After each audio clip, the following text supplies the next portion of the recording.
खाणार आहेस? चल ये बस.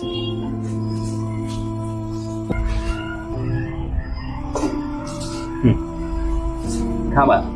आणि काय लागलं तर घे ना काय. हा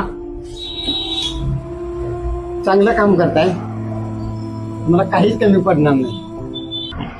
अहो अशा मुलांना आपणच खाया प्यायला द्यायला पाहिजे. अहो या मुलांना आपल्याशिवाय दुसरं कोण आहे. आणि आपण चांगलं कर्म करत राहायचं. शेवटी देव आहेच.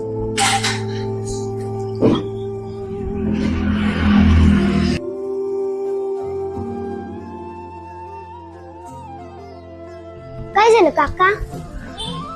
अगं माझ्याकडे पैसे नाहीयेत आणि मी मोबाईल पण आणायचे विसरलोय. तुमचं बिल दिले बरं का त्या काकाने.